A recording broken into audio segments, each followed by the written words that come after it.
Welcome to the Wifed Up Now What podcast. This is your millennial marriage management advice, your one-stop shop. So if you are a wife-to-be or a new wife and is trying to figure out how do I manage this marriage that I have gotten myself into, you are in the right place. I'm Coriel. And I am TK. And this is the Grown Woman TV original, okay? The number one, the Big Boss podcast. You already know what to do. Go ahead and like, comment, subscribe. And while you at it, go ahead and get that Roku app. We on there too. Yes. Any place that you can find your favorite podcast, your favorite show, Grown Woman TV is also in that space. And we have a very special guest that's joining us today. We got Dr. Tiffany in the building. Hi. Thank you so much for I'm going to go me. ahead and let you introduce yourself. And then we're going to have a little fun before we get a little frisky. Okay. For Very today's well. show. So Very well. introduce yourself. I am Dr. Tiffany Davis Henry. I'm a licensed psychotherapist. I'm a sex therapist, and I do the things. So I don't even know where to start because it's just so it's a lot. That resume is so It's long. It's a lot. Lengthy. It's a lot. So I think I originally, I'm a sex therapist here in Atlanta. I've hosted TV shows on ABC, The Revolution, a nighttime talk show called All About Sex on TLC. I've done Good Morning America, Today's Show, Dr. Oz, Steve Harvey, Drew Barrymore, The Talk, The View, all the Put some things. respect on her name is what she's saying. Do some writing, have my own podcast, Intimate Details Podcast. I have a CBD line, Shop Kinky Green. Come on. Private practice here in Atlanta. Just a lot. All of the things. All the things. So All the things. if y'all can't read between the lines, this week's episode is entitled Wifey Keeps It Spicy. And we got the We gotta keep it spicy doctor spicy. herself in the building. Yes. And it's going to be a little juicy conversation, but it's a really important conversation as well. Very Because when important. we look at the statistics around divorce, when we look at the leading causes of divorce, like sexual incompatibility, infidelity, all of these things are at the top of the list. And we know these things, but we're not really having conversations about it. Right. A lot of these topics are taboo. And the whole point of this Wifed Up Now What podcast is like, okay, girl, I'm wifed up, but now what? Like, what do I do now? How do I keep this thing going? Because we're not trying to be a statistic out here. Okay. But you know what? Kudos to you guys for this ingenious idea, because a lot of people suffer in silence for a lot of different things, whether it's health issues, but certainly when there's trouble in your marriage, a lot of times people don't feel like they have somebody to go to talk about these things. Yeah. So the fact that you're opening the door to these conversations and just creating a space for women to kind of figure these things out before they start having these conversations, I think is key. So kudos to you guys. Thank I you very appreciate. And I you appreciate the are a space. wife. Yes. And how long have you been in the game? Wow. We got married in 2007. I'm not going to do the math because that's not my strong suit. We celebrate every single year. Yeah. But yeah, we got married in 2007. We dated though for 6 years prior to being married. So we have a 9-year-old daughter. So we partied hard and, loved on each other for a long period of time, got married, partied some more, and then, had a kid. And so I feel like our foundation because of that is really, really strong. Wow. And he married a sex therapist. So, things are great. That part. Okay. Things I know are that's great. right. So who better to have here in the hot great. seat, right? Yeah. Okay, so there's this funny picture that we're going to show up on the screen somewhere. Let's see. I'm going to show it to you. Okay. It's not going to show up on that Okay. screen. All right. I got this one, though. TK, I got it this time for real. And my question is, because today's topic is all about intimacy. So the question is there a such thing as too close? See, I'm not doing Yeah, I that. remember this. I'm not doing that. So a double toilet, guys. Is that where you draw the line? No, I drew the line way before that. That's way past We didn't even that. get there. So a double toilet to me, I do feel like there are some things and let me preface this by saying every couple is different. And the line for me may not be the line for you. That is what, we're not even in the same, no. Not in the same neighborhood. No, not for me personally. However, I don't want to yuck your yum. Okay? If that works for you, and God bless you if you find someone else who that works for. That's fine. That's the thing. Because oftentimes, especially in relationship, we're looking for the wrong thing. And if really that's what you want, those questions need to be asked way earlier in the relationship, because I'm not there, and my husband and I are never going to be there. I have no intention of being there. And if he wants me there, then we need to figure some things out. Y'all got to talk about it. What about you? Girl, what? Can you, no? So yes and no. Okay. Is there such thing as too close? Yeah. I feel too like much intimacy. I do feel like it can. What's the word I'm trying to use? I don't want to know everything so fast. Everything that I don't have to know. Right. Like, I don't need to know what color your poop is. Like, I don't need to know if it's runny or was it hard or was it like. But there are some people that like actually talking about those things. But at the same time, because was your answer that it's subjective, basically? For I mean, everybody has their thing. Everybody has their thing. Everybody has their kink. Some people get down like that, and that's fine. As long as you're partnered with someone who I hate to say equally yoked, but literally, and as long as you're partnered with someone who gets down like that as well. What comes into my office is someone who is partnered with someone who is not of the same mind and body, and you're trying to coerce or convince them that we should be doing this together, and it's just like that. That's not my thing. Not necessarily the case. Not necessarily. These conversations are so interesting to me because I've considered myself to be very closed-minded in a lot of areas, and so my initial answer would have been, I think there's a such thing as too close. Like, I think that there are just some things that, and guess what? That's fine. Yeah. That's fine.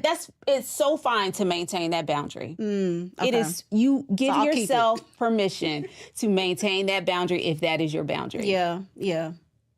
It's fine. It reminds me of my mother. Like, she was a very discreet woman. Like, there was one thing that she was like, your man don't need to see you naked all the time. Your man don't need to know when you're on your cycle. Your man doesn't need to know if you use tampon. Like, it was a very discreet, and that was something that I held to a standard. Then I was like, well, sometimes I'm gonna walk around this house naked. If I get out the shower and my panties are in the other room, I'm gonna be naked for a minute. I'm gonna be naked for a little while. And so I feel like my mind is broadening, and these type of conversations I think help too. I think what tends to happen, we grow up, and rightfully so, our parents teach us values, right? They give us values. They tell us what's moral and immoral, right? Yeah. It's not until we start getting into our own, smelling ourselves, and starting to kind of using our own brains, right? And starting to think about the world from our own viewpoint and not theirs. And they're coming into that. They're giving you that wisdom based on their own experience. Agree. But you hadn't lived yet. You start growing up and living, and then you like, you know what? Damn it, I pay rent here. Okay. Let me make some rules up in this house. That part. My nipples want to feel this air conditioning. Let's go. And this baby gonna get what this. The baby gonna get what it Absolutely. So there's a statistic. Speaking of parents, there's a statistic that says that 67% of new parents report a decline in relationship satisfaction during the first 3 years of a baby's life. AKA, shit is gonna hit the fan once you start having these kids. Once you have a family, 67% of people, these ain't my words, okay? This is 67% of people are saying that they're not as satisfied in their relationship. Are you getting this conversation? I know the answer. It's hilarious. No. What's hilarious to me, this was my dissertation topic.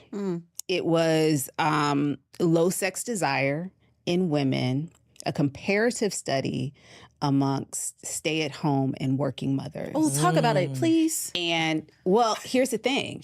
This is what I'm a I stay-at-home. found. Are you? I am. Have been for 8 years. Here's the thing. It doesn't matter whether you stay at home or not. You're going to have low sex desire. So all women have low sex desire? Is that the bottom line?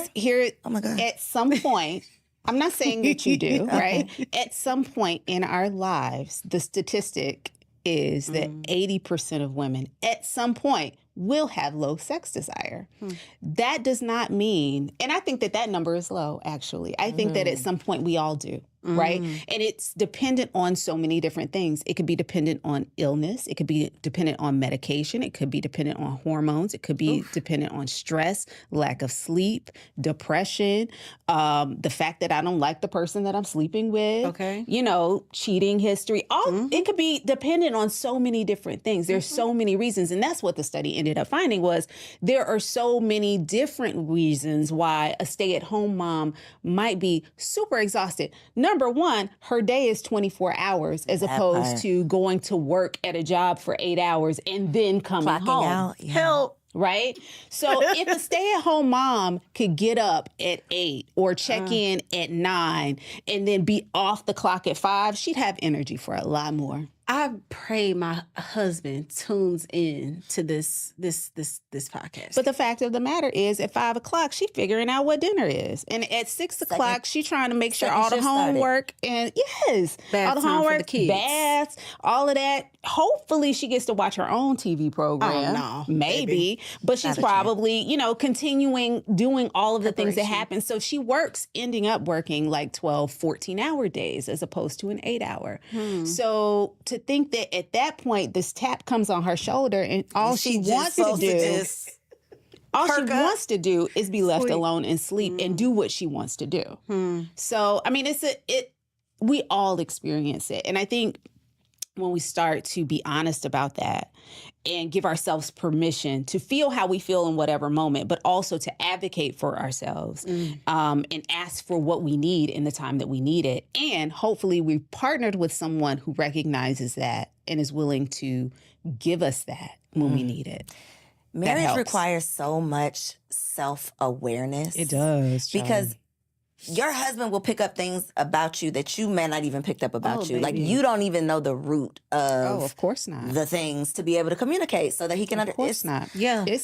Marriage is one of the most vulnerable positions that we can place ourselves in. And for women like ourselves who are driven, who aren't really used to asking for help or don't want to, depend on someone else, it can be really challenging because what you need in relationship is community. You need help. You need to not have to do it all alone. And when you get that, when you partner with someone and allow them in to pick all of that up and you can trust them to do it, you can trust them with your heart, you can trust them to do the thing. Whole nother layer. But when that happens, it doesn't matter as much that I'm as tired as I am. Because you've lifted a weight off of me that now I can actually give you. I have the capacity, I have the room to give you something that you need in this moment as well. I got so much. I saw a clip, and I'm probably, girl, I sent you 25,000 clips, but I saw a clip that the woman was saying, like, in this stage, in this season, what turns her on, foreplay for her, treat me right. Sure. Help me around this house. Make sure the kids, make sure that you done something for these kids. Make sure that you have taken care of something to lighten my load. Like, that's what's going to make me want to take these panties off. Right. That's what's going to get me excited. Not the things that I cared about when I was 21, because I don't care about that anymore. At this season, it really is about that. It is about showing up as a partner. Showing up as a partner, not as just like, well, these are my wife's tasks and these are my tasks. Because all of the tasks belong to both of us. Our tasks. Right. So if the kids need to be bathed, you're not really waiting on me to get the bath water running. If you see they dirty, tell them to get their asses upstairs and start running the bathtub. I feel like that's a language they have not tapped into. Well, and has it ever been required? Facts. Has it ever been required? And here's the thing, and I'm not saying we, right? But I'm saying as women, sometimes we've created a culture because we are exhausted. No. Because we are so damn good at it so much. We do it all. What we tend to do, and I don't want to put all women and all men in any category or any box, but what we tend to do, we see something that needs to be done and we do it. Yeah. That's true. We jump to it. That's true. We don't allow things to linger, honey. We ain't got time to tarry. Okay? When shit need to be done, we go do it. Okay? And that's how our minds work. And we're so fast with it. We are. It comes natural. You ain't even know you realize you're doing it. It's just whereas for them, that is not something that they as a culture, as a male culture, have ever had to do, especially if they've had a woman, a Black woman especially, that will pick that up, whether it be their mom, auntie, grandmother, sister, or whatever. Yeah. So what we have to learn is where we come from into relationship, where this person is coming. Because the things that we're mad at our spouses about and our partners about, it may be things that they don't even recognize about themselves. Going back to what you said, like you learn so much about yourself when once you're in this type of relationship with someone. Yeah. You learn, damn, I am selfish. Shit, I didn't realize I was doing all of that. Because you've been with yourself only for so long. I don't pick up after myself. Oh, I could initiate helping out or getting dinner started when you're working late. I never really thought about it. I just thought you liked cooking all the time. I didn't realize that this was something I could take off your plate. Oh, I could wash the dishes since you cook. Yeah. Sure could. Are you feeling like most women are just having the difficulty in expressing it, or do you also think there is a layer into how we are expressing the need, you know what, for you to partner? A little bit of both. I do think that we walk into, I think our biggest mistake, one of our biggest mistakes is walking into a relationship thinking that our partner is just going to read our mind and understand what it is we want and need. But do you think it's because we do that? Because I feel like think that we over anticipate what the needs of everyone in the house is, and we go forth and fill those needs, fill in all those gaps and holes. For sure. And we want somebody to do that for us. No. Marry a woman. Marry a do. woman. I think it's a man-woman thing. We want seriously. somebody, yes. I mean, I also think that we love in the way that we want to be loved. Think about love languages, you know? Yes. We love somebody down, trying to show them this is what I need. This is how I want to be loved. They're over there enjoying it. They love it. But that doesn't mean that that's their love language. I'm going to tell you, my husband told me that. I'm like, I'm cleaning this and I'm cooking gourmet meals. And he's like, babe, I really don't care at all about none of that. It could be a laundry, not that he don't appreciate it. Definitely appreciate, but it's not a thing. Yeah, that's not. He's doing it to show love, and he's like, and that's you what I can want. Fuck me, and I'll be good. That's all I literally need. it. He literally wants to be called Big Daddy and put it down on him. That's about it. But I'm over here cleaning, thinking he really wants this clean house. But it's like, oh, let me figure out what you what actually you want. And so now that we know that, brother, let me tell you how you can get easy access to exactly what you want. If I come home, because I believe, back to what you were initially saying, foreplay starts well before the bedroom, you know? So foreplay for you looks like, I already called a housekeeper. She gonna be there on Friday at 10 o'clock. You leave the house. Sounds you good don't to even me. have to be there while she there. Leave the Now house. she putting you in the mood. And let me go ahead and get these J's for you, because I heard you when you said you wanted a pair. Just go on over to Nordstrom and pick them up, because I've already ordered them. Get you some lunch while you're there. Call Co. Panera. She's gonna meet you for lunch. Oh my goodness. And Husbands, just I come hope back. y'all are watching. Just Literally- come back at 5 and everything will be done. I'll pick up the kids. Don't worry about it. I got this taken. Those are the acts of service that you need. And I promise you, she will not come home with panties on. What? What? Okay. We don't know where they at. The kids like, they ain't on. they're not here. I don't know where they at. Okay. Like, my hair is standing That's up. it, Oh, right? talk to me nice. Listen, but I think this is where that men are from Mars, women are from Venus things come from. It's like we are speaking. I'm over here speaking French. He's over here hearing Mandarin. We're having two totally different conversations. And that to me is where this statistic, all of that comes from, this disconnect in the communication. I need to learn the connect. We got to get into Girl, we got to have Dr. Tiffany come on here and just say what the husbands need to hear. And then say, baby, listen to this episode and see what y'all think. So ladies, send your man over to listen to this episode. Yes. So another statistic, which is going to hurt y'all men's feelings when you send them over here. By 70 years old, 60% of men have erectile dysfunction. I thought it was sooner than Is that true? And is there something that can be done? There's a lot that can be done. So erectile dysfunction, when we think about it, it's basically not being able to obtain or maintain an erection for as long as you want to. So they Okay. can go ahead and get up. Maybe. But they might not It be might able be to just stay up. They may not be able to keep it up, Yeah. or it may not be as hard as they want, like, you know, for as long as they want. And so certainly there are lots of things. And there's so many health conditions too that contribute to that. The one that pops into my mind always is diabetes or blood pressure issues. One of the best and worst gifts to this whole sexual revolution for men has been Viagra, Cialis, Levitra, all of that. It's a great drug. It's fantastic, but it's also a really tricky drug for a lot of people. Particularly as Black men, we know that we suffer from high blood pressure like nobody else. We know we suffer from diabetes like nobody else. Yep. These are both things that are dealing with our blood, sugar levels, all that, circulation, all of that kind of stuff, right? So, and I will be the first to tell you, I am not a medical doctor, but this is just what I know based on my experience, based on my studies, and based on the patients that I see. Erection is blood flow going to the penis, right? Blood pressure, Black men, high blood pressure, right? What are they on? They're on medications to lower their blood pressure. So what do you think that does to the penis? Oh my gosh. Lowers that pressure. Lowers the pressure. And so they start to have trouble with erections. We need some of those Right? effects, like our brains exploding No, that over literally, here because because I thought of a few men. Wow. I ain't even gonna lie. I'm like, yeah, he do got a high blood. And I heard about the wife was complaining about. And same thing with diabetes. A lot of times circulatory, they're having those circulatory issues as well.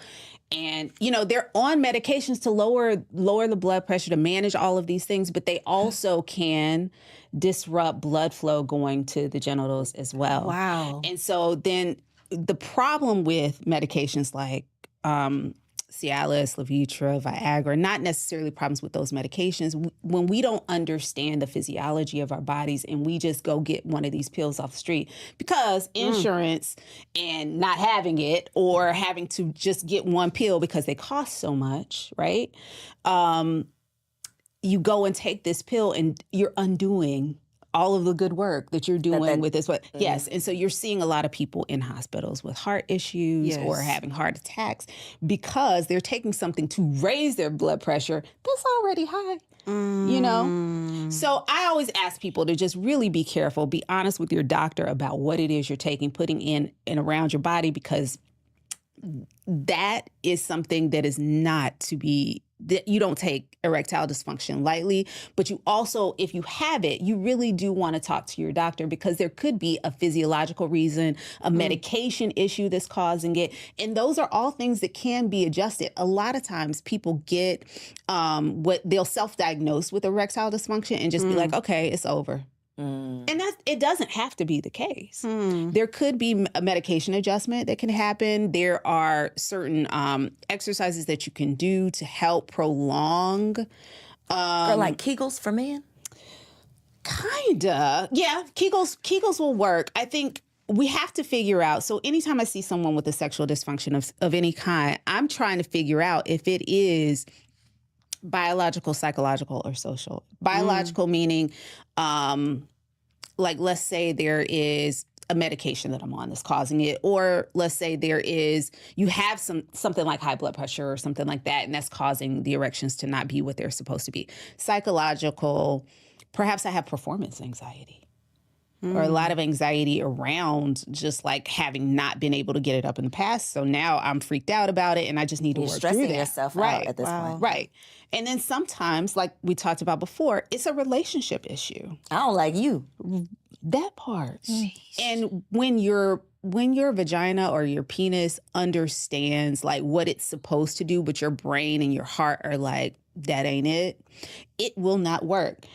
There's so many women that come in saying that they can't have an orgasm with their partner or can't have an orgasm, right? But then, we start peeling back those layers.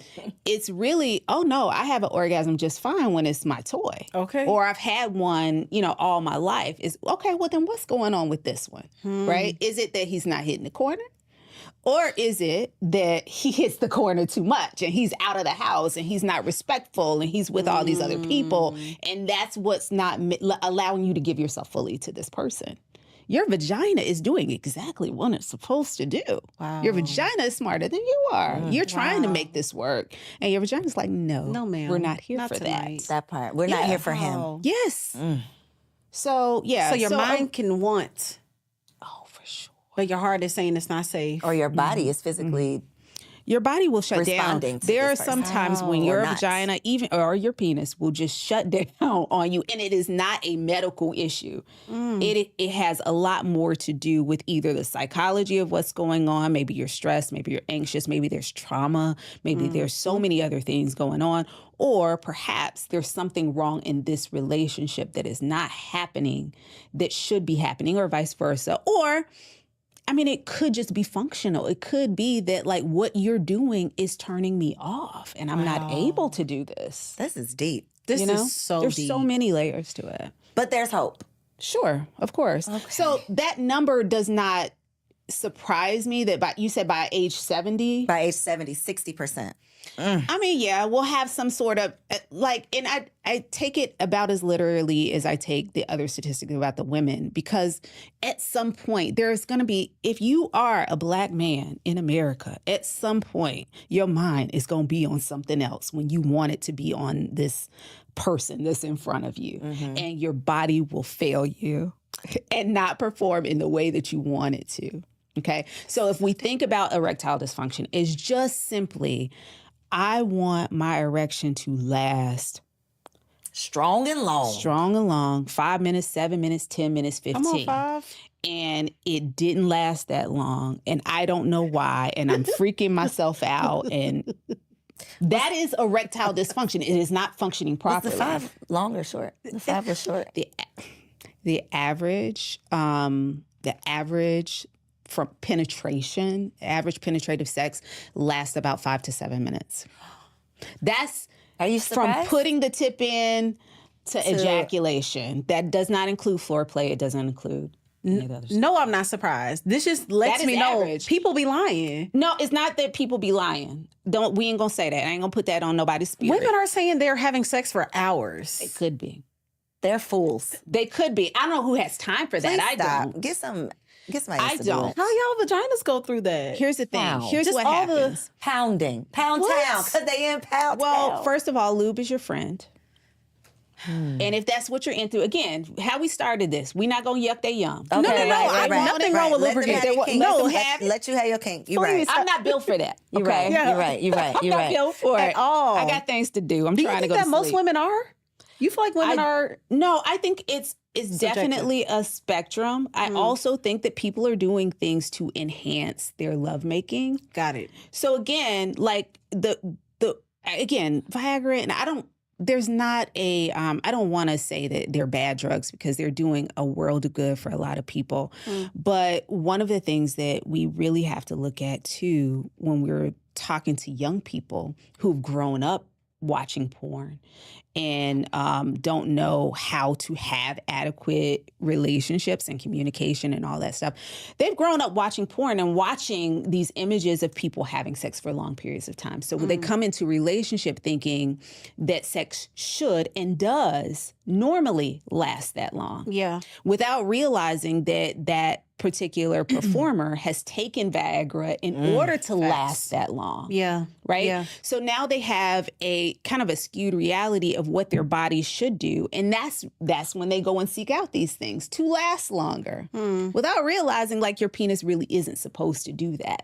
It doesn't need to do that every time. Sometimes you can trick yourself into lasting longer. There's like the pull out method where you start to feel yourself coming, you pull out, and that's what's happening. A lot of times that's what's happening when they pull out and then they want to eat you right quick Oh my and then goodness. go back Tell in. the secret. You know, it's because they're starting to feel themselves ejaculate or getting ready to, getting very close, and they're trying to like hold it off a little bit. That pisses me off like, what no are you doing, other. sir? What are you would doing? you Why would you do that? Why? Yeah. It's annoying, but it is. happens. Get your ass out of here. No, but wow. they're trying to make it last longer, though. This is For so who? good. Exactly. Get out of exactly. here. Why? No, Who that's- are you trying to impress? But this is a conversation in my house. Why do you need to do that? I know you. You mine. I want you forever. I don't care about you none of don't that. have to do that. But here's the thing. I'm impressed. They're already. trying to prolong Already. their experience. I'm glad you love me that much. But let's go to sleep. You see, what you want to sleep. What That's they the want love is language for thing, this huh? to have for go on for a little bit longer. Okay. Yeah. They're trying to extend it as long as possible because they have, and a lot of times they have that number in their heads. The time? They have that time in their head. They know how long they should. But see, I lose track of time. I don't keep up with the time. Sure. Women But are like, yeah, but no, they have like, I should last longer than whatever time that is. You should not. So I'm going to pull out. I'm going to do some other things to distract and whatever. And then we'll go back in and finish this a little bit later. I feel like it's just so good if you a minute or less, pump me up. What is that? Well, not literally one, but I'm just saying, like, if you can last for an hour, what is that saying about me? I don't know. That's how I feel. That's a lot of energy. That is a lot. And I love that you brought up the topic of porn. Yeah, dinner. Yeah. A whole meal. A whole entire meal. But I love that you talked about porn because in probably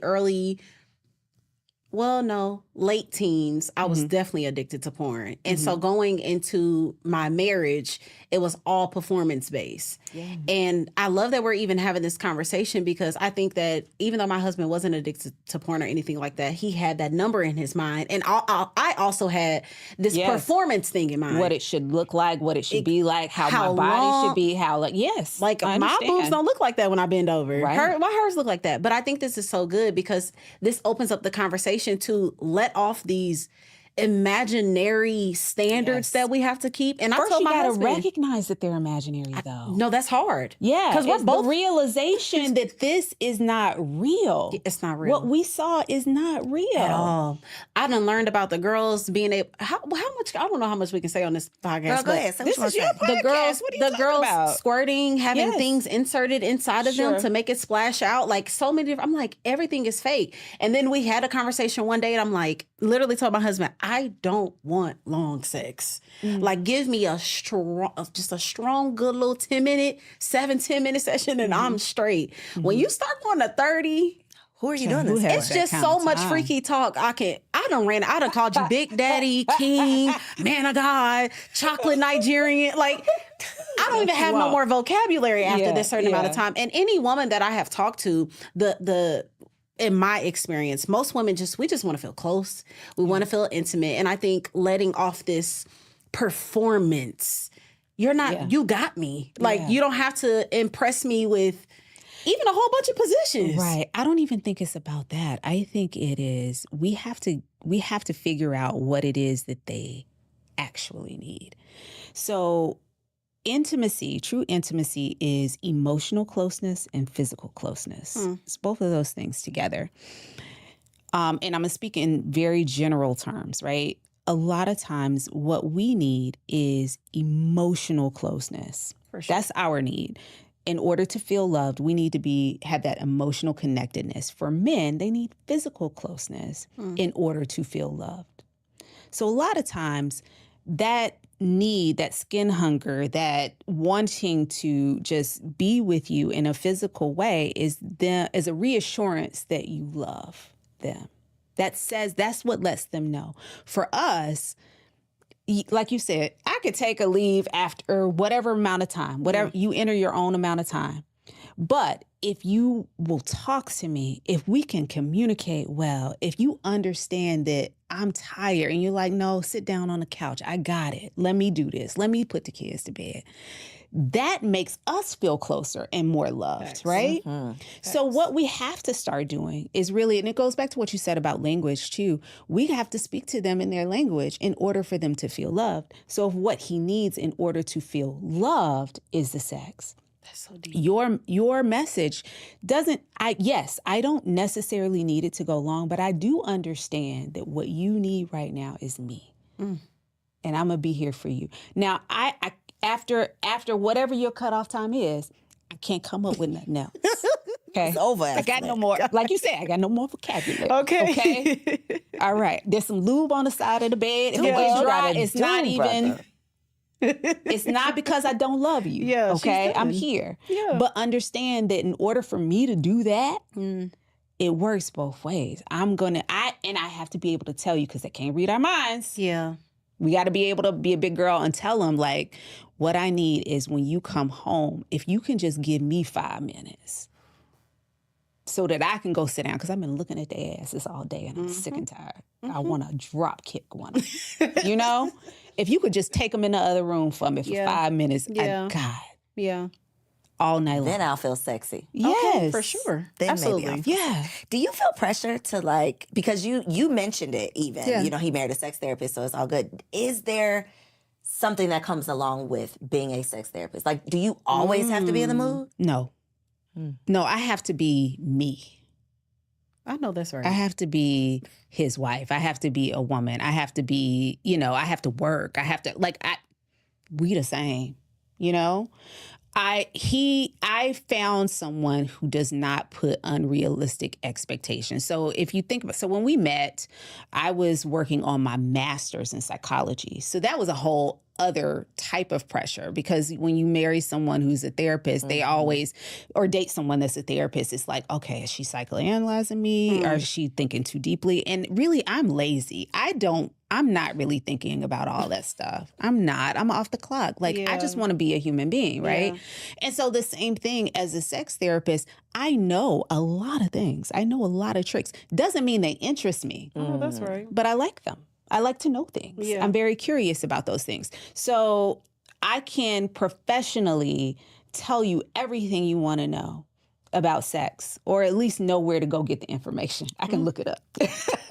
But it doesn't necessarily mean that I'm interested in doing those things myself. And so he is someone that if I want to branch out and be more adventurous in a certain area, or be like, listen, let's try this tonight, he's game. But it's not a situation where he feels like, oh shit, I gotta, you know, eat some Wheaties and take some vitamins and do all these things to keep up with you. No, because really I'm like you, I want to go to bed. I'm going night-night. Yes. Okay, my last statistic. And this one was a shocker for me. You have done so much research. I've done some research. I'm so proud. Because, you know, I'm tired of the people saying the Black community needs to lose its podcast mics. Let me just tell y'all. I know. Who said that? The people are saying that. So I brought some real facts so y'all know that this like is in 6 months they'll have a podcast. That part. Okay. Come on down to Elevate Studio when you are ready to record. But apparently 15 to 20% of marriages are sexless marriages, meaning no sex in 6 months or more. I'm sorry, what? I did not know this was a thing. I think that's correct. Not sure about the number, but there are plenty of people out here living in marriages where they have not had sex for 6 months or more. Yes, absolutely. Positively the case.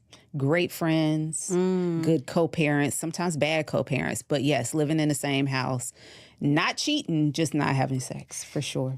1,000%. Yes. So tell me how you feel about these reasons why, reasons for sexless marriage. Intimacy, confidence issues, spouses with differing desires, asexuality, and infidelity. All of it.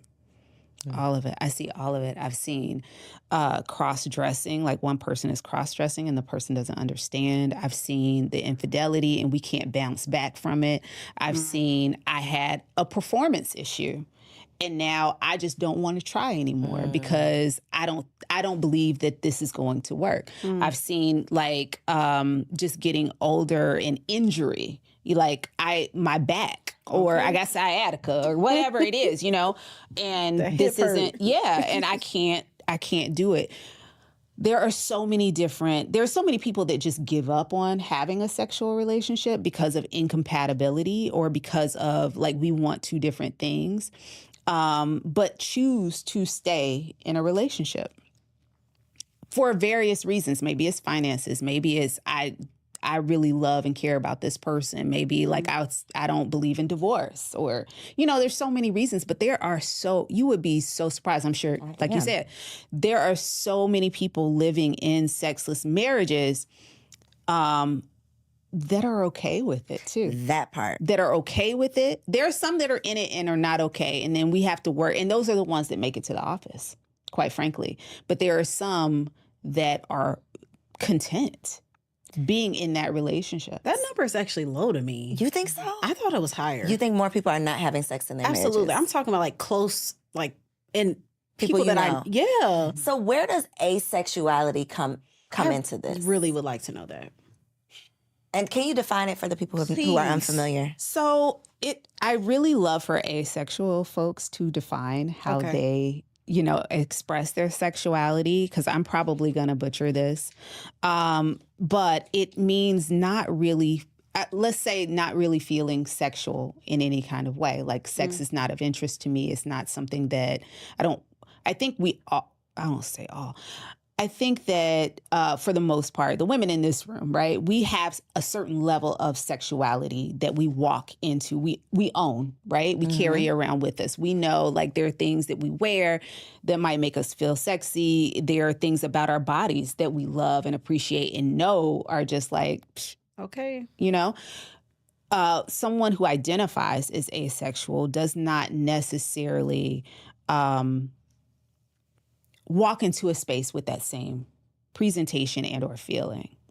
And that is that's their walk. That's how they feel. And so I think that, when you fall in love with someone who does not identify as asexual and who is very much a sexual being and wants to be intimate in a physical way, it can be very challenging because you have needs and you have very basic needs that you only want your partner to fulfill. And the challenging part is you're asking your partner to do something that they are uncomfortable with and that does not meet their needs. And it's a very challenging dynamic. You see that often?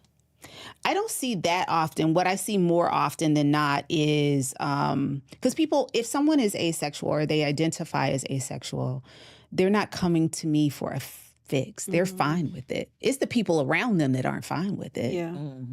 The people who want to have sex with them. Right. They're fine. But it's like being in a relationship with someone who wants something of you that you can't give. So what I think is really, what is even more common is something that you said is having a desire discrepancy where I am a high desire partner but my partner's desire is lower than mine. We're not at the same place. And that is super common. I would say that's more common than anything. And that's and the the beauty about that is that our desire is going to change at different points in our lives. Agreed. So at some point, I might be the higher desire partner. Yeah. Where I want it all the time and my partner's desire is lower than mine. And then there are going to be shifts in our relationship where now I don't want it ever. Please don't touch me. Yeah. And you're tapping me on my shoulder every night. Yeah. So we have to understand that lower desire does not mean I have low sex desire. It's just lower than my partner's. Okay.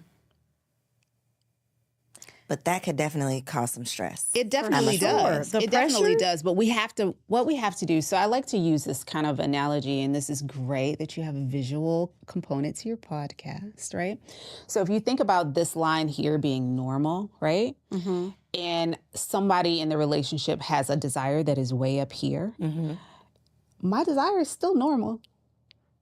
And yours is high. But to this person up here, it's going to feel like mine is low. Right? And it's really unreasonable to ask, let me pull these back down. If we're both normal and this person is low, like truly low sex desire, like I never think about it, never want to have it, it's not of interest to me. I don't even want my desire to be any higher, low, right? It's just as unreasonable for me to ask this person here to come all the way down to here. Think to about not that. have sex anymore. Right. That's unreasonable, right? What we want to do is ask both of you to move a little bit and create kind of a new normal for your relationship, understanding that sometimes I'm not necessarily going to want to do it, but I understand that in order for you to feel loved, I got to come up a little bit. And I also have to understand that every time I want to have sex, you're not going to want to. Yeah. And I just need to go in the bathroom and jack off. Or whatever it is you do, There are going to be times when we have to meet somewhere in the middle, and I'm not going to always be able to come up here, and I can't expect you to come down here. That part. Yeah. It's reasonable for you to be exactly where you are. Speaking of coming to a place of compromising, Sure. so if your husband is high, you're low, is there any practical things that you can share that could enhance lifestyle changes, habits, any gems you can drop to us that could help assist? So much. We've gone through so much. I think having honest conversations about what you want and don't want is key, right? And being upfront about that, trying to get the embarrassing stuff out of the way. It's a weird like homework exercise, but I love telling people to come up with these always, sometimes, and never lists. Like always, let's create a list of things that we're always going to do. Yeah. Like oral sex is never going to be a problem. I'm never going to say no to that. I'm always going to do it. Sometimes is this real? Yeah, I'm like, for you? No, your life? No. Oh, okay. I mean, do is that your rule? Yeah, you're like, no, I don't have those rules. Okay, I don't have those rules. I'm just throwing things out. That is. I would never say no to giving you. To giving you head, I would never Works say. both ways. I mean, I feel like your husband's never going to say no, right? No. Yeah. Wow. My husband's never going to say no. But No. That's bomb. that is No. No. for y'all. I mean, it happens. I mean, it's automatic. So, I know that's right. So, but then there are going to be some things like I'm trying to think of something I'm not into anal sex, but I know you like it. So sometimes, right, on your birthday This is heavy, ma'am. This is heavy, ma'am. but not on a school. I can say that can happen sometimes. This is not my personal list. I got you. Just saying. I'm throwing things out there, right? But then there are going to be some things that are non-negotiable. Like you will never tie me up, or I'm never going to, whatever it is your kink is, or turn you on, or something you like. Like I'm never going to let you put your finger in my ass and then put it in my vagina. Like that's not going to happen, right? Let's draw the line there. Wow. Okay? I mean, you asked for a line earlier. There it is. Thank you. There it is. Thank you. There is a line. Okay. Right. There it is. Wow. So I think coming up with these always, sometimes, and never lists are great to do up front. Like we don't need to be in the Always, bed sometimes, talking about never. this. This can happen at the Wait, kitchen say that table. again. We don't need to be in the bed talking about this. Always, sometimes, and never. Okay. So these are things that are you'll never have to ask. I'm always going to do it. Like we're always 69. Yes. Every single time. I don't care. Oh, yes. Let's do it. Sometimes. I felt like that was real. I felt that too. That was giving transparency. Go ahead. Sorry. Go ahead. Sorry. Perhaps it is. Perhaps it's not. We've been together a long time. Long time. Yeah, that's right. But then, there are going to be things that are just like, it's not necessarily my thing, but I know it gets you off and you really love it. So, babes, you know what? Tonight, I'm going to do that. Wow. I don't feel like a lot, well, in my experience, I don't feel like a lot of women are like that. Like if they don't want to do it, it's just hell no. It's not like you got to find your things. There are some middle grounds. I don't think that we talk about it enough to figure out what those middle grounds are. We do draw those lines in the sand, say, I'm not doing that, or no problem. Yeah. But I think there is some wiggle room. I do. I feel like there is for many, if we would have those conversations. What you thinking about, Cole? I know, right? Yeah, I could tell I was thinking about something. Because we have literally just, not you and I, me and my husband have been having this conversation. Y'all seen the clip with Kevin Gates? Spitting in that lady's stage. I mean, spitting in that lady's mouth. I heard about it. I didn't watch the clip.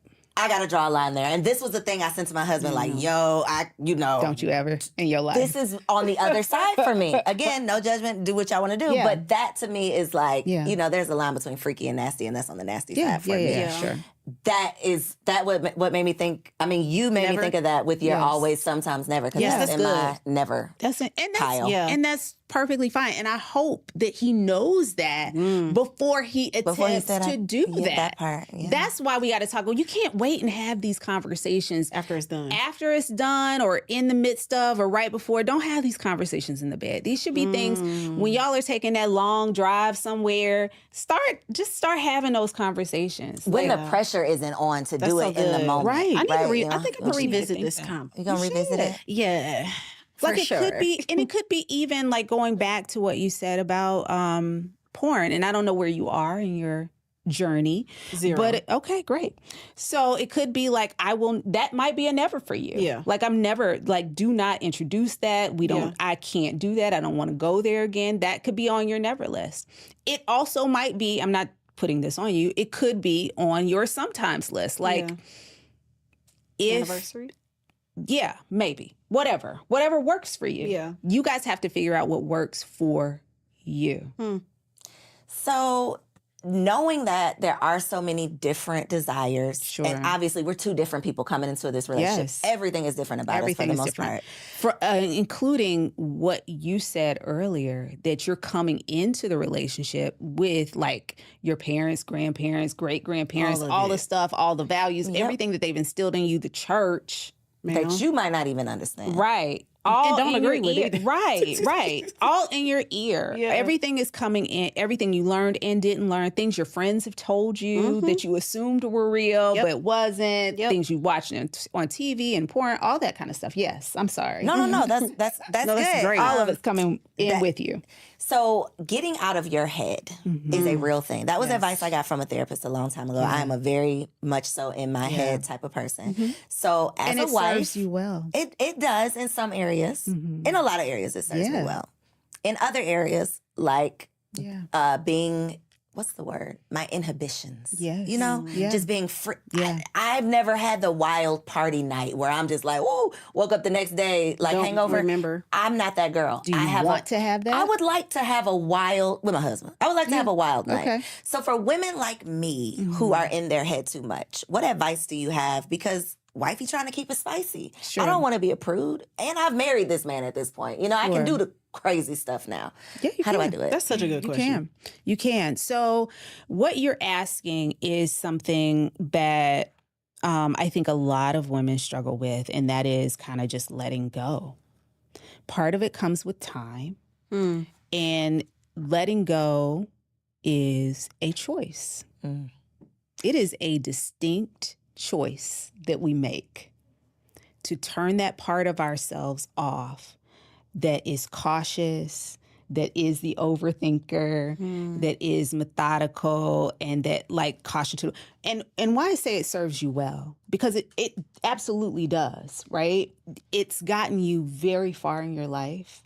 I wonder though if the overthinking maybe in the past has how it served you in relationships. Or disserved you. Right. And so you finally are matched and partnered with someone where you have to get comfortable with the I don't have to always be ... whatever that thing is that you feel like you always had to be previously, or maybe have to be at work, or maybe have to be when you go meet with your kid's teacher, or you have to be in social settings. You don't have to be that person with him. You could turn that on and off if you want to, and you have the power to turn that off and just be as free as you will allow yourself to be. You have to give yourself permission to be that person in those moments. I have to give myself drugs to be that person. You don't. Alcohol. I mean, they'll help. Okay. I mean, but you don't have to. You can give yourself permission. I think getting in touch with what you're really scared of. And she's about to turn this into a real therapy session. Don't do that, Dr. Tiffany. And you invited me. Ma'am, you invited me. I did. Go ahead, therapy's me. But no, you just have to get in touch with what it is you really want. Give yourself permission to be and do that. Know that you are safe. You trust him, right? He's not going to let anything happen to you. If you get completely out of pocket, he's the person you want to be with when you're doing that, right? And he's going to take care of you. I know I just met him, right? I sized him up already. I know that if you get too loose, he is going to be straight as an arrow. He is going to take care of the entire situation and hold it down. You can get as crazy as you want to. He got you. You got to know that. Thank you. Not me wanting to cry. You got to know that. Not even about me. So now you can do whatever you want. That man got you. He does. Period. I love this. Right? Hanging from the lampshade tonight. All right. Oh, You better. I'm going to report back. Please. I'm really not. I'm going to be sleepy when I get home, but I will do it one day. Maybe later this week. I mean, plan it out. Yes. Plan it out and just be like, you know what? What's your alter ego name? What is? I need one. Me too. Because, yeah, we need to come up with something. Wifey got to keep it spicy. What's your middle name? It's not. Oh, definitely mine. No. What is it? Mildred? What is it? It's Larissa. That's fantastic. I'm sorry? That is fantastic. Larissa. Okay. Yes. Does that sound So freaky to Larissa's you? coming Yes. home tonight. No, she's gonna be there this weekend. Tonight this she's tonight. Yeah, She's no, not coming Larissa's tonight. not coming tonight. Okay. But no, Larissa, just let her come. She can be whoever you want her to be. Okay. Okay? And she's already in you. She's there. Allow her to be your Sasha Fierce. Allow her to be that person that you don't. I mean, if you want to change her name, you can, but she's already there, honey. She's there. She's and in she's there. ready to work. Come on, ready to work. Okay. She's ready to work. Okay. So let her do what she do. I want to ask a question because I feel like this is something that's pretty popular with men, feeling like I had her hanging on the chandeliers, just doing the do when we were dating. And now that we're married, it's giving dry. It's giving boring. She don't know how to ride no more. It's just missionary and from the back. What is something that you can speak to the men in explanation? And have you seen that where men are complaining like, she was all of this when she was trying to get me, and now it's like, here. I think we have to look at both sides of it, honestly, because there are things that men do as well in dating that they stop doing. Talk about it. After marriage, right? I think growth is, as we grow, we change. I am not the same person that I was 10 years ago. I'm not the same person that I was 5 years ago. Yeah. I would like to think I'm not the same person that I was 2 years ago. For sure. I've grown. I've changed. I have more responsibilities. I have more bills. I have other things on my mind. What tends to happen is we go into relationship and go into marriage thinking that that we're going to remain that same person for the rest of our lives and do those same things. Like, my knees don't allow me to do the things I was doing when I would, you know what I mean? For sure. My body won't let me do those things. When I think about the things I did, I'm like, I was up there that How? long? Right. That's crazy. I wish. How? And get a quarter of that time. And so I think the expectation is unrealistic. I also think it's unfair because I think we change as we age. We have different things on our minds, different things weighing on us, different responsibilities. I also think that there is a mindset of, I think we have a fairy tale. A lot of us have a fairy tale, men and women, of what marriage will do. That after this piece of paper is signed, things are going to be ...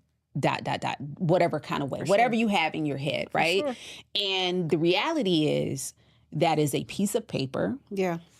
And the marriage is not simply about our sexual relationship. Now I'm freaking tied to you. Like, you're part of my responsibility. For sure. There's a lot of pressure. We're building things together. Yeah. So my mind isn't necessarily on, let me get this man. I got this man, right? Or I got this woman. So now I'm focused on the next thing that we're building. Maybe it's kids. Maybe it's getting a house. Maybe it's getting out of debt. Maybe it's going up a corporate ladder. Maybe it's, building brands and things like that. Like, we're thinking about a lot of different things. And I don't think our minds, especially as women, our minds aren't as hyper-focused on sex. I think the mistake, I'm sorry, in your example is, in that way of thinking, is these are the things that I have to do in order to get this person.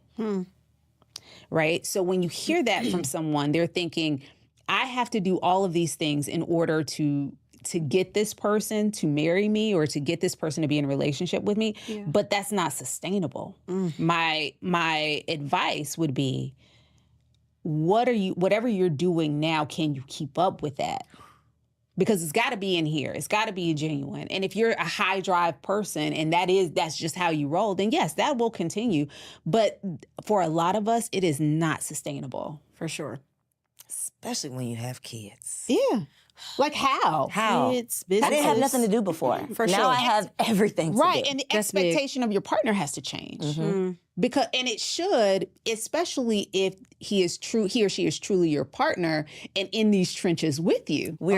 All of our responsibilities are changing. Right. Not just mine. Because you should be as tired as I am. Okay. You should be as tired as I am. But on next week's episode, you are not tired at the end of the day, what sir. About that? something is wrong with the math us. ain't mathing. For Yeah, sure. something Something's wrong with something ain't us. working over because here. we both should be equally as involved, invested, tired, strung out, whatever. Because this is our responsibility. It's going to feel and look different on both parts because we're two different people, and our responsibilities are our level of expertise in these areas are going to be different. There are some things that you're going to take charge in because you just know it off, like you just do that. And there are other things that he's going to take a lead in and worry about, but you should both be putting in the same amount of energy into those things. Yeah. So if he is putting in a lot of energy into someone else with his cheating ass, and you decide to take him back, because this happens, right? Real life, this happens. We know the statistics. I don't have the stats on that, but we've heard all the statistics. Sure. What is your advice for intimacy for a wife who decides to stay after infidelity? I'm just going to change your question a little bit and just say the person that decides to stay. That was a real biased way I asked that question. I was assuming the man was the cheater. I did. You're right. I did. And I say that just because I've seen both, where the female partner has cheated and the male partner has cheated. If it's a heterosexual relationship, it may not be. And I like to refer to it as the person who was unfaithful and the person who was hurt. Okay. Because those are two different places that we're coming from. So I'll give you a statistic since you don't have one on this. Okay. It takes about 2 years to get past an affair. Like to get over it fully? To move past it, yeah.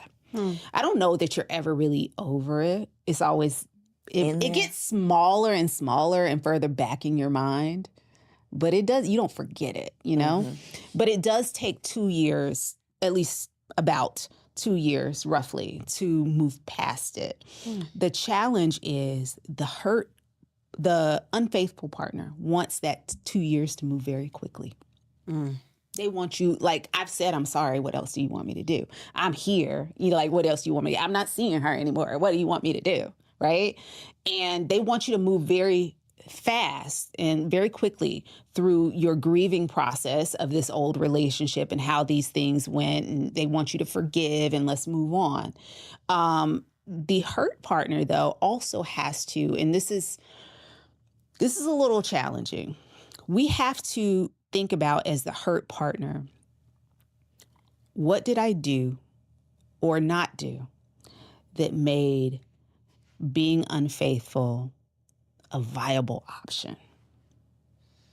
It's a hard one. And I'm not saying you want to blame the victim, okay? I'm not saying we're victim blaming here, or that the person who was cheated on is responsible for that. The person that stepped out in the relationship is the one that's responsible for the action that they did. What I am saying is we have to look. I really always like to look at, okay, how could I have done things differently? And it may be that I couldn't have done anything. I'm perfect, right? I'd like to think that. But we also have to think, is there something that I'm doing or not doing that made this a more attractive option? I can take some responsibility for some things. Perhaps every time you walk in the door, I say very negative things to you. I don't support you. I flirt with my coworkers, but I've never crossed that line. Or I talk down to you. I never want to have sex. Like there may be things that I'm doing that make you feel like I don't like this. And I just thought that cheating was a great option, and it clearly was not, you know? So I think that we have to think about affairs and the recovery from an affair in more of a longer process, that it takes people time to figure out their roles, whether you're the hurt person or the unfaithful person. You got to figure out how you got there. Both people have to figure out how they individually got there, and then do the work. In couples work, I oftentimes will have the couple as a client and then encourage them both to do some individual therapy, because there is so much that we can learn about ourselves in an affair. And sometimes doing that individual work can make the couple stronger, because you start to understand, okay, here's something about myself that I recognize. I never I never was vulnerable enough with you. I never let you in. I never acted as though I even needed you in this relationship. And so you felt validated outside of the relationship when really I need to work a little bit more on making sure that you feel loved, appreciated, needed in this household. I wasn't doing that. So I'm not saying you should have cheated or that I understand why you did, but I do know I could have probably been a better support for you. Wow. Now that's some grown woman-ish right there. Super grown. Grown. Super duper grown. But that takes a lot of work. And this is why Gosh, it's not going to be over. Like, they want you to forgive them real quick. Immediately. Like, Today. I said I'm sorry. So like, what the else? first, You know?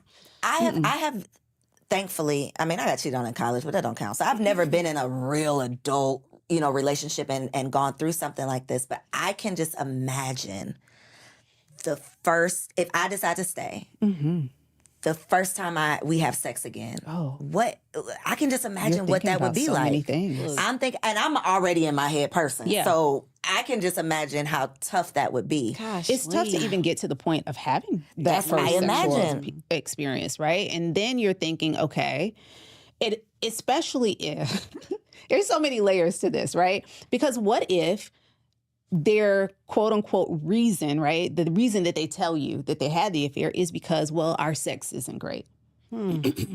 Now I'm thinking about, my performance. Now I got performance anxiety. Now I'm thinking, what should I do? What did she do? That part. Why did you like this person as opposed? Like, how do I compare? Like, what do I do? Again, this is why the individual component of therapy So they need is so therapy important. is the answer. Y'all need to take yourselves down to therapy. I would love to see them on somebody's couch. I know that's right. Okay. Yeah. It's got to be tough to get yourself out of that. Now, here's the thing about couples therapy and repair work after an affair. You got to make sure that both people want the same thing. Because a lot of people come into therapy think with one person foot out the door, like, I'm just doing this because this person wants to do it. Yeah. But I'm already out. Is there a majority of the time who that person is? What do you mean? Who usually wants to do the work? The unfaithful person or the hurt person? I don't think there's a majority. Okay. Like, sometimes I would say probably if the unfaithful person wants to save the primary relationship, then yeah, they're like really pushing. We can go to therapy. But what happens a lot of times is the hurt person had been asking them to go prior to getting caught. Right? I've been trying to get this person in. They would never come. They say, we don't need it. We have the tools. I'm not interested. This is not, I don't want to. Then once they get caught and I'm threatening to leave, oh yeah, let's go to Now therapy. we'll go to. It's gotta be No, we're not going to use therapy that way. That's not what it's for. I want to dig a little deeper. Because then it's manipulation. Yes. that part. Agree. Yes. I want to dig a little deeper on a little spicier tip. Yes. Do you feel like there is a such thing as intimacy getting boring? And do you feel like it should be encouraged to try new things? Do you think it should be encouraged to get a new toy, try an edible, try a new position? I don't think there's anything wrong with any of that. Yeah. I feel like everything you just said is like fair game if both individuals want to do that, if they're open to doing that, right? And then we go back to the sometimes, always, and never. We might have to make a whole new list for that, right? Maybe there's some things that, like, I've never tried an edible having sex, or I've never even tried edibles, period. How about we try them one night and just see how that part goes? Okay. Yeah. And then we'll see if we can add sex into it. Because if I've never had it before, I don't know how my body's even going to respond to it. Yeah. Yeah, I agree.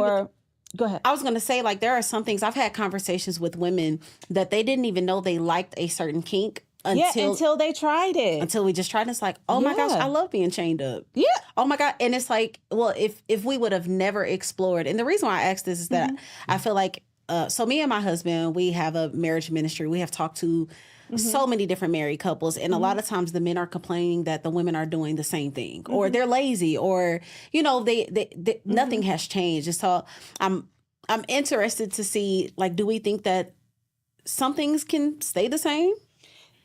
Or as we get older, if we want a long-lasting marriage, should it be like, no, we need to pull out the horse tonight? A horse? I don't know. Is that a real thing? I have no idea. It just be. looked it It's up. about to be. Right. It's about to be. Just like No. trying new things. Or do you feel like It really depends on your partner, right? I don't think I do not think there's anything wrong with anything that you just said. And I think that we have to, if there are things that we're interested in doing, we have to be able to share that with our partner. I think the problem is, historically in our relationships, we haven't been able to have those types of conversations about sexual exploration, about the things that have interested us, that we're interested in, about the things we've always wanted to try, but never had that person that we felt free enough to try it with. Yeah. So we have to start having those conversations early. I think the challenge usually is that now you're springing it on me. Ooh, you want me to go from doing nothing or a missionary position to a horse. Right. And I don't even know, and we ain't even talked about nothing in between. Can we build up to that? Like, you're just springing this on me because, like, you're sexually frustrated, which I get. Yeah. But how about we, again, have this conversation outside of the bedroom? For sure. You know, not during intimate time. Yeah. Where we can talk about these things like, okay, you're interested. Okay, how about this? How about I've never introduced a sex toy. How about we go to the sex shop together on a date night? And we'll pick out something together. Or maybe I'll pick out something and you pick out something. And then we'll come home and figure out how we're going to use these things. Yeah. Like, there are so many different ways to incorporate it. I think sometimes we surprise someone with something. Like, you can't just whip out your, 18 your anal beads. Right. Yeah, your 18-inch cotton and be like, let's do this. Not 18. Wow. How? I'm like, Googling is our so many canal things. that long? No No, way. it's 4 inches. Oh, wow. Yeah. Wait, So are we, we're stretching it out of... what's happening? Oh, How does The it go? barrel of the vagina is only about 4 to 5 inches long. Yes. barrel of the vagina? Yeah. So if anyone is like, they're 12 inches, like, They're a liar. I can do something with about half of that, but the other half that's all you. What's the average size?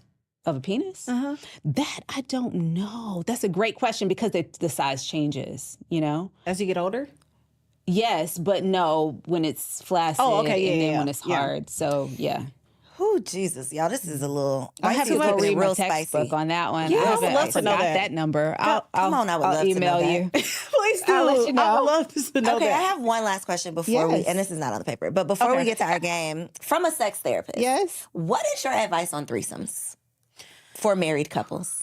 I have not had a threesome. I feel like I should put that disclaimer out there because my mom or somebody might watch this. But go ahead. I think that, again, you got to know, okay, threesomes, open marriages, that kind of thing, polyamory, whatever, you really have to know yourself.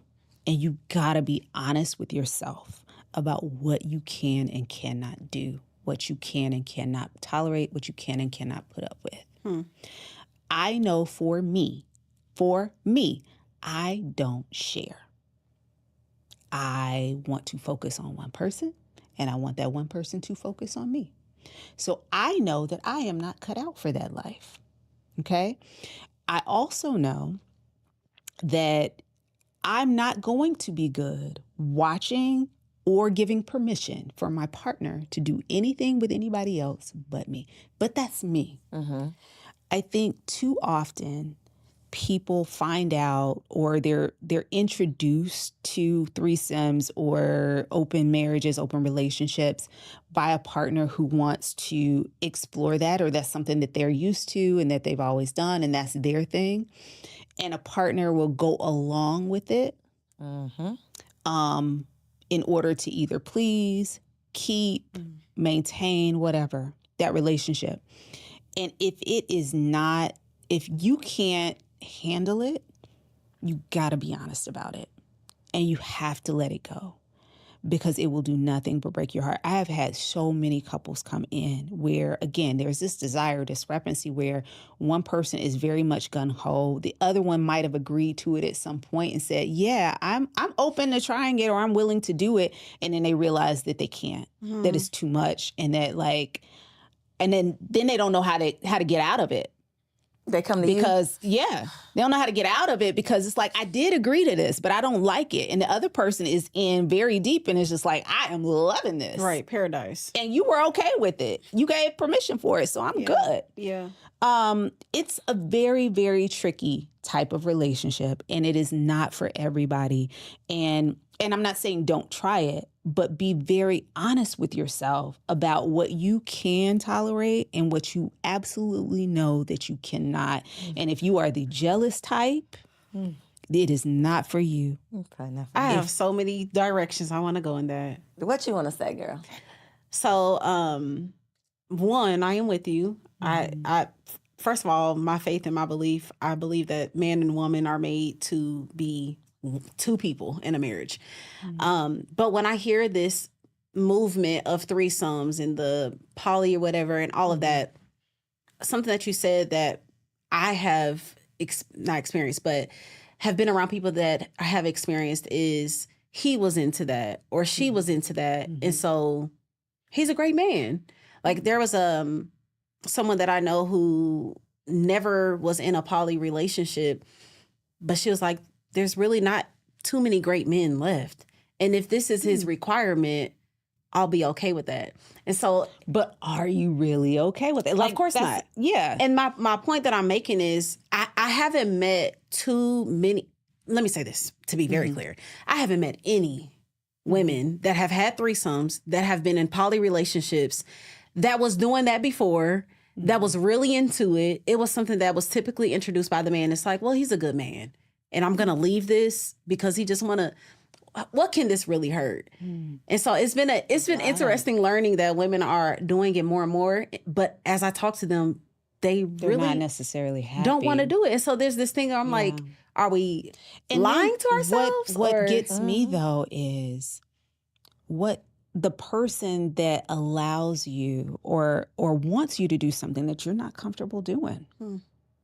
There really is pushing and going so hard for you to be committed to something that is tearing you up inside. Yeah. You know? Because that doesn't feel like love to me. Yeah.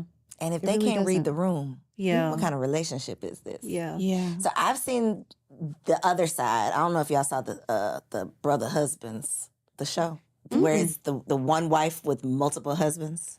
Oh no. And all of those, y'all gotta look them up. It's on TLC. Check it out. It is mind blowing. But on that show, it's the opposite. So all of the wives, it's like 3 or 4 couples, but all of the wives were basically cheating on the husbands.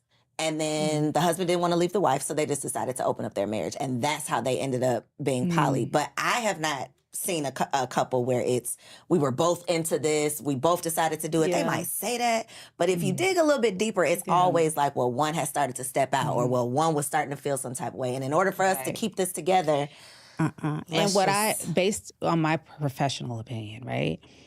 It never fixes the relationship. Introducing somebody else into your relationship is never going to fix the primary relationship. It does. So that's game right there. Please. That is very game. much so. If your person says, I think we need to have an open relationship because that will solve our issue. Yeah. It won't.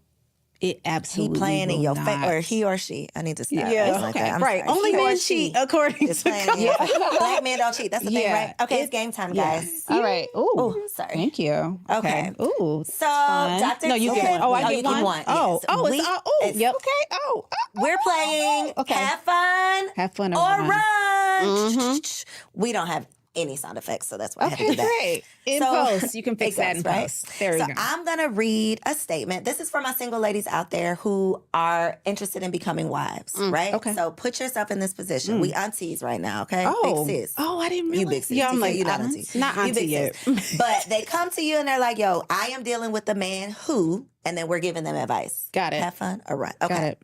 I love it. So, auntie, I'm dating this man. He doesn't want to take me to his best friend's wedding because it's out of town and he doesn't feel comfortable yet.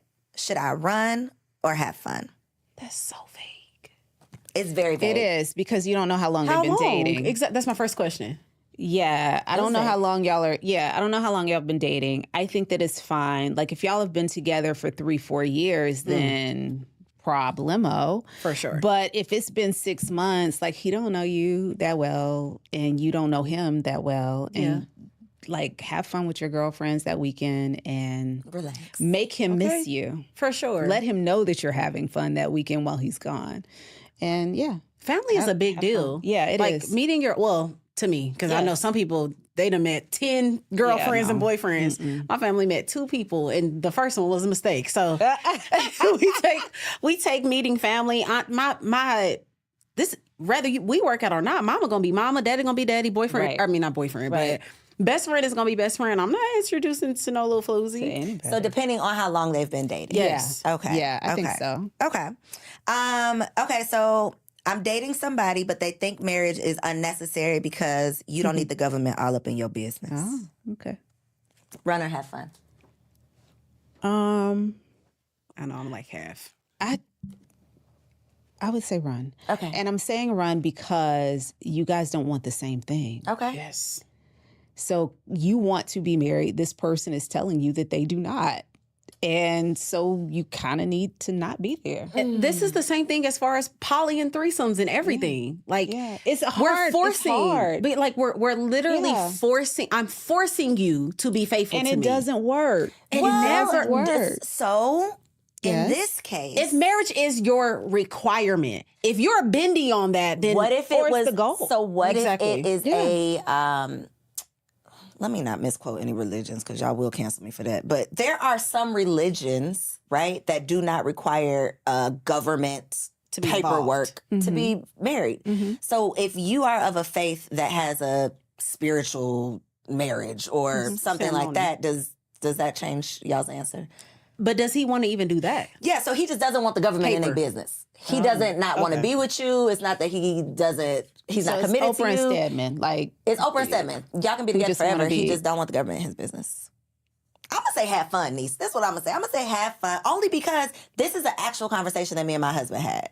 And we definitely wanted to get married. We were both like, but do we, we're a little conspiracy theorists a little bit. But we were on the same page with that. right. So, and see, that's the thing, though. Y'all Same were page. on the same page. Same page. Y'all but were on the same we page. both did get off that page. I did. Yeah. So I Yeah. like Yes. this makes me want to. If you're on the my same page, mind- I'm fine with it. It's when Trying to force somebody. Yeah, because what happens is we tend to think like it's like I can get you to come over to my side, and you can't. The person has to go willingly. They have to go when they want to go. And if he ain't want to go, then just can't let him drag go. Let him go. I just have so many questions because I feel like there's some things like if you're my business partner, we got to be in a contract for a building that we both like. We won't double or second guess that. It's like Right. I got to get this money. Yeah. But when it comes to a family I'm going to raise with you, children that I'm going to push out of my vagina for you and put my life on the line, that's when it's like, ooh, government. And it's like, well, the government was involved when you got the building. The government was involved when you talked to your lawyer about the products that you have with the other business. And now it's all of a sudden this big government thing. And for some people, I get it, but there's always something that I want to ask, like, what pain point did you have that made you feel a way about that? Even when it comes to, okay, off topic. Even when it comes to a God conversation or a specific religion conversation, and people are like ready to bash something that's like, tell me your pain point in that. Why are we thinking that way about that? Because we can, if I look at your other life, you're doing certain practices that are spiritual. You're doing certain things that are government paper involved. It's like a who hurt you type of thing. Yeah. I just want to ask that sometimes because it's like, now, especially if There's it's a man. reason why the line is there. Yeah. What made you come For up sure. with this? It's the same thing as like why a man won't post his woman, but he'll post his new car. Oh, I don't like the people in my business with my But when you bought that new house, you was ready to show that off. Right. When you bought the new car, you was ready to show that off. Am I enough of a prized possession that you can't do that for me too? Perhaps not. Exactly. Perhaps Deep, not. deep run on that one. Okay, so I'm dating somebody. Ooh, I already know your answer. He wants to try an open relationship because he thinks we both need more freedom. Are you kidding? I'm sorry, I should have skipped wish. that one. I Okay. wish. All right. No, girl. Last but not least, he isn't interested in living together until you are engaged. What? I think that's a phenomenal idea. Please don't move in. She's like, I'm proud to be different. If I had listen, I am so pro shacking. Oh, wait. I think I gave the wrong answer. I'm fine with. No, I said have fun. I mean, Wait, no. what did I say? What? Read the question what's the again. question? Oh yeah. Okay. He isn't interested. He does not want to live together until y'all are engaged. Okay. Yeah. That's Yes. you said the right thing. I think I'm fine with it. I'm fine with it either way. Like if You don't think y'all should live together, is what Right. you're saying. Okay. Boom. Yes. I'm sorry. Right. That's what you're saying too. Yeah, I'm just thinking through why I'm feeling that way because I'm fine if they decided. Here's the thing: you've got two different people who have different views on this thing, right? She wants to. I'm assuming she wants to move in prior to getting engaged. He's saying, "I want to wait until we're engaged to live together." I think that is fine. If they wanted to do it before, I would think that was fine too. I think there is something to living apart and getting to know yourself and having your own space and your own things. I also think that there is benefit in living together prior to marriage because you learn so much about a person prior. So I think if that's where the line is, then fine. I know at some point before we get married, we're going to be living together. And if it takes us knowing that we're actually in the process of building something, because great, I'm glad that we're living together once we decide to get married because we need to cut down on some of these expenses because our wedding might be fire and I might need the extra cash, you know? So perhaps we need to combine forces at that point, and I'm fine with that. I don't see anything wrong with it, but I also don't see anything wrong with what you're saying. Like, But here's the thing. Why does he not want to live together? Because he hiding stuff and he wants you to have that ring on your finger so it's too late. And so you can't leave. That is why you feel that way. You say I'm scarred. Who hurt me? Yeah. This was my situation. Yeah. And if I had not moved in with it, if we had not lived together, I would not have known what I needed to know to get out of that relationship. Well, I never would have thought of that. Yeah. Like, that's making me change. Okay, no. Yeah. That's the why. It's the why. It's the why. The why is a big... You got to know the why. Because if it's just a blanket, like, I just want us to, have our own thing. Like, it could be like, maybe I've had roommates all my life and I've never lived alone. And I just want the next 6 months, a year to, like, finally be on my own, get accustomed to paying my own bills and not having to split with someone, to know that I got it, to not even worry. I just want to walk around my house naked. Yeah. I want to live by myself. Because who says, like, what if this is flip-flopped? And it was a female that said, until the ring is on my finger, I don't want to live with anybody because I want to be in my own space. Like, I think it's fine. Yeah. But the why is important. Like, if it's because you got something to hide or you running a whole bunch of other chicks through there, then we got problems. And us not living together isn't the problem. It's the fact that you're doing something that I don't need you to be doing if we're trying to build something. You think I'm not going to find out about? Yeah. So you're changing your answer? No, I was... It's a complicated answer. It's complicated. It makes me think about certain things in my marriage that... So me and my husband did shack up for sure. We definitely lived together before we got married. And I sometimes I think that we have an opportunity to run from stuff that's not runnable when we're exposed to certain things. So for instance, let's say, we're living with a guy and he's, I don't know, just ultra messy or something. And it really ticks you off. And so you leave. You leave the relationship because y'all did move in. And then you look back and be like, that wasn't as bad. a good reason to leave. Yeah. And so sometimes I think that it can harm the relationship to be exposed to things because when you're dating, I mean, I know everybody don't believe this because people think you can get married and leave. We don't believe in divorce unless you beat me up or cheat or whatever. But I think that it kind of sets up a system of people that are runners. In some cases, yes, things are exposed and you needed to see that. In some other cases, women have left good men have left good women because, she don't cook as much. She don't, and it's like you didn't even learn how to have conversations. You didn't learn how you date, in my opinion, is how you marry. So if you run, and you look back and you're like, dang, that was a good man. He just didn't put his socks in the basket. Was that enough for me to leave the relationship? So it's... Yeah. And then, another reason is I think you shouldn't move in is I think dating should be dating. I think that we should go on a date and go home. Agree. I think that we should go out, have a blast. Like together. We should go home. I'm with you though. That's all. It's something about being able to go in your house, lock the door, and be on your own. Like you can literally, and not to say that you know everything about somebody when you live with them, but there's just a certain level of intimacy in the day-to-day that you can't. You don't know until you live with them. Yeah. Enough about just a random thing that's going to happen when you wake up tomorrow morning. It's the experience. And me seeing how you deal with the entire day. Because you can put on a good mood and have a good spirit, a good attitude for this hour that we're on this date. Yeah. But when your mama pissed you off, what are you doing? Yeah. You know, like when you had a rough day at work, how are you handling it when you walk through the door versus I see you 2 days later and you've cooled off? Like, I want to be able to see you. Yeah. I want to see all of you before I sign up. I do. Yeah. Absolutely. And really commit to that thing. So you don't feel like you can see all of a man unless you live with him?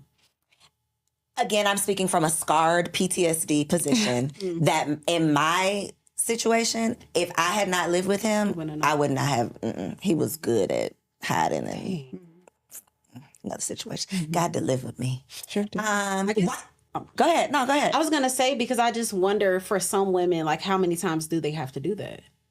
Well, now habitual shackers. I don't know about that. Like that might be a thing. That got to be draining to practice being a wife so many times. Like, but is that what you felt like you were doing? No, not in your situation. But let's say it happened again. Let's say you met somebody again and you're like, let's move in. And then it didn't work again. And then again. Because I do know women that have absolutely lived with like 6 men. Yeah, no. Absolutely. Yeah, no, it's got to be a limit. Well, it's a time. We would have to be dating for a minute. Okay. I don't think you should just be moving in with everybody. So, like the intention would have to be that something is leading. That part. Yeah. The intention is marriage, but we're not engaged yet. Yeah. So yeah, the intention is there. So you are kind of playing marriage. So last question. Okay. Is there a certain time that you're like, it's been a year, let's do it. It's been 6 months. I don't have the time. I don't have a time. I don't think like short relationships really do make me nervous.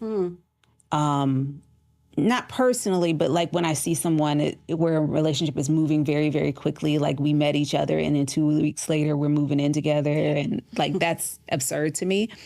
I do believe, I've heard this before, and I do believe that like seeing someone, and you kind of hinted to that in a minute ago, seeing someone in every season. Like being with someone for a full year, seeing how they deal with stress, how they deal with work, how they deal with grief and loss, how they deal with, I don't know, with arguments, how they deal with, like, you need to see all the sides of a person before you can commit to, like, this is mine, this is my person, and I want to be with him for the rest of my life. I have seasonal depression. You done moved in the summer. You met him in the spring. Right. Summer, now they're a whole different person when the winter roll around. Yeah, that's true. And you looking crazy. That's very true. Yep. Okay, so we are going to do our Wifey for Lifey segment. This is our segment where we just try to figure out how we're going to stay wives for life. Oh, boy. So my question is, how do I take my boss hat off when I'm at home? Because that's a major complaint for a lot of men, especially men who are dating or married to high achieving women, right? Who are running the show out in these streets. When you get home, what advice do you have? You're asking me. I'm asking you. Oh, okay, great. So that is such a great question. And I have to say that their partner is the answer to that. Their partner is the answer to that. We have to be, as strong women who wear those hats, who do have a hard time like relinquishing, they have to be partnered with someone who they can trust to take it off for. You asked before, like, who hurt you, right? The question that I ask a lot of times with people is, who dropped you? I felt that in my spirit. Who did you trust that just kind of let you go? Didn't pick up the ball, didn't do what they said they were going to do, because that's where we start to overfunction. And when you understand that overfunctioning and overthinking is a trauma response, that you are Girl therapy. responding. We invited a therapist. We I need a did. tissue. Right? That you are responding and acting in this way Wow. because someone has hurt you deeply in the past and you have said to yourself, I will never go through that again. That is why you choose the right person. That because you cannot, especially as a Black woman in America, you cannot, should not carry all of that with you every hour of the day. You have to pick someone that, not just someone who's good in bed, or not just someone, okay, I'm gonna fuck him like whatever, and then once we're married, I don't have to. No, you got to pick the person where you don't have to do all of the heavy lifting, where you can start to let go and you can say, you know what? I don't got it. And I really need somebody else to have it so I can fully not have it for the next hour, week, weekend, month, whatever. I need to take care of myself because I am drowning right now. And know that that person is going to jump in and get it for you. That's what we need to be looking for. The right partner. Right. What was your question? That is though? it. No. How do you take off the boss hat? It's Jesus. pick the right partner. Pick the right person. My gosh. And then if you realize that you haven't, right? Because that's A thing too. a thing. You got to see if they want to be that person. Not try, and I did not say make them into that person. See if that's who they want to be. If they want to be the person, if they're saying, babe, I want to take something off of your plate. Okay. What would Jesus do? Okay. I'm going to give you something real little first. Yeah, okay. See what you do with that. Yeah, that part. And see if I can trust you with more. Yeah. So I'm not going to turn over everything to you because I got trust issues. Okay? This is a trust Baby exercise steps. for me. This is so good. But if you're telling me you want to help out, okay, can you pick up the kids on Thursday so that I can go to my therapy appointment and I don't have to cancel it for the 5th time? Can you take some time off work so that I can go get X, Y, and Z done because I'm running around here crazy? Can you, give them little things to do? Okay, let them prove themselves. Here you go. Yeah. See how you do with this little task. Because where we make the mistake is, okay, I ain't doing shit else. I'm going to bed, closing the room. I'm not doing, and then they fail, and you're like, see, I can't trust you with nothing. No, that's definitely my story. I don't stop unless I crash. Like it's a hard stop. And what we learn as we get older is that crashing comes more frequently and it's more disastrous. Every time. It's more catastrophic. More often. Yeah, for sure. Like I So, physically get sick. the capacity of what we can handle it diminishes. So we have to start doing a better job. This was just so good. And I hope that y'all are catching this because I feel like we're in a culture of boss women and boss chicks, which is phenomenal. We're more educated. We're making more money. But as you said, it also can be a trauma response. And in my life, in the women that I know, oh my gosh, disappointed back to back to back from the men that we dated to our fathers, to our uncles. And we get to a place where we're just like, you know what? I know who won't fail me. And we literally don't stop until our body physically fails us. We literally don't stop until our body. Like my husband literally pointed out the other day, he was like, I get a sinus infection every time I crash. It's literally habitual. So you know. Didn't even know though. My husband pointed it out. He said, do you know that every single time, so I edit our podcast, speak, I don't even have the time to list the things. Homeschool my kids, co-op. I'm moving like crazy. God bless. And then I added a new task on and my husband was looking at me. He didn't say too much. He was just like, this is not about to be good. Get sick out of nowhere. Yeah. Literally just out of nowhere. He's like, do you know this happens every time you just are in overdrive? And so I have a question for this. Yeah. For us women that have a difficulty working through trauma, abandonment, being dropped, how do we even encourage ourselves to ask more for help? Because I ask once I crash. It is definitely something that you have to practice. It does not come naturally to us, these types of women. And it is something you have to actively pursue. You have to start doing it. And it's not going to be easy.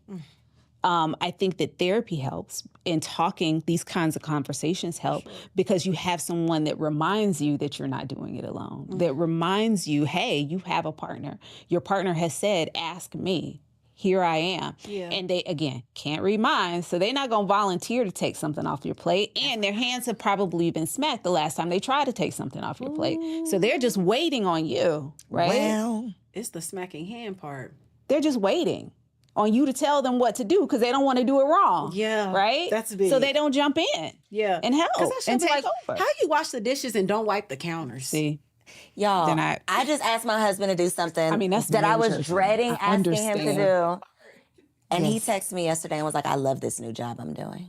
Something that was like annoying to me was such a bother. And I was like, okay, I literally cannot do this. Please do this for me. And he is so happy to be doing it. Yeah. So let the man. Big. So I got to stop slapping his hand because I was slapping that hand like a little bit. Get your ass. I'll figure it out. Yeah. But they need to be needed. That's so yes. Good. We all need to be needed. We all need to feel needed for sure. I feel like we got our wifey keeps it spicy. Do you have some more spice? Because our last segment is supposed to be wifey keeps it spicy, but you have given us so much spice. Really I mean, you know, so I'm sitting here thinking of something. You got something else in that treasure chest? No. I'm done, child. I'm done. Y'all don't want me out tonight. You woe out. Because I was excited. I'm like, I got a load of questions. And you did. And you did. You came. You came ready. I'm excited. As the new wife on the panel, representing for the new news out here. Okay. How long have you been married now? I feel like you've been married like at least 3 years. Well, thank you. In January will be 3. Yeah. Oh, fantastic. Coming up on 3 January. Okay, I'm excited. So it's important, though. These conversations are super important because I know I desire to be a wife forever, ever, ever. Yeah. I didn't know nothing about marriage. And I grew up in a home, my parents were married. I still didn't know nothing about marriage. I still didn't know how to be a wife. I still don't know how to be a wife. I'm figuring it out every day. Because the thing is, you're learning how to be a wife to this man. And what that looks like, anybody that's ever been divorced, like it looks different in every situation. You're learning how to make a home. And how to make a healthy, happy home for your husband, for your babies, for yourself. And it's hard. Yeah. And we are not having enough of these conversations. Yeah. And so I applaud you guys for being able to do that. Look, the answer is therapy. Listen, and the answer is therapy. Like an outlet. And not waiting until something crashes and burns to do it. But, you know, that might be a whole nother Do you only work with sex? Like if people, hear this and they hear your voice and they're like, I need some of that in my life. Yeah. No. So I work with individuals and couples. Some of them are partnered, some are not. I specialize in sex therapy, but I am classically trained as a mental health clinician. So I work with depression, anxiety, mood disorders, relationship issues. It doesn't necessarily have to be sex, but I specialize in that area. So for the people, and that's for anybody anywhere, they don't have to be in Atlanta. Oh, no, I am licensed in the state of Georgia, so you would need to be receiving mail here. Got you. Okay. For me to that part. No, that's right. For me to see you. And right now, I will say I'm not accepting new patients. Okay. But that doesn't mean I won't be. So just check with me. My website for practice is myintimatedetails.com. I'm also on drtiffanytv.com. And I was sitting here thinking a minute ago, and this is why I was laughing. I was like, I forgot like half of my little credentials when you asked me to introduce myself. I'm an intimacy coordinator, which I haven't talked about.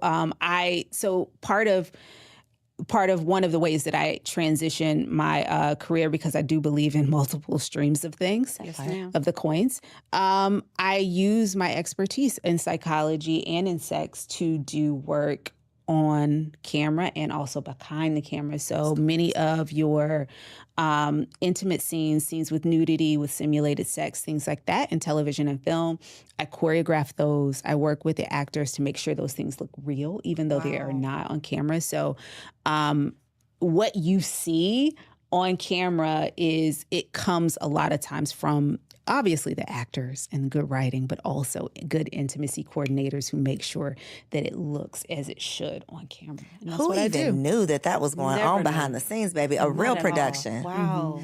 Come on. Coaching them. You be coaching them together. Put your leg right there. Put your you got to. Yes. Wow. Well, you got to hide the junk too. Wow. And like make sure that things aren't being seen that they don't want seen. Yeah. And make sure everybody feels safe too, because that is a very vulnerable position to be in. Are people getting turned on?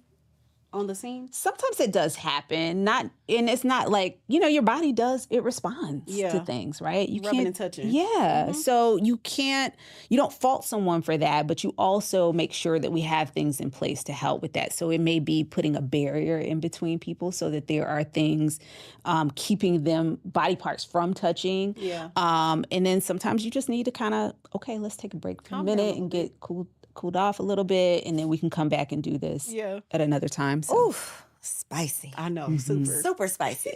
Okay, so you gave your website. Yes. Look in this camera right here and tell the people your social media so they can stay connected. Oh, everything is Dr. Tiffany TV. That's DrTiffanie TV.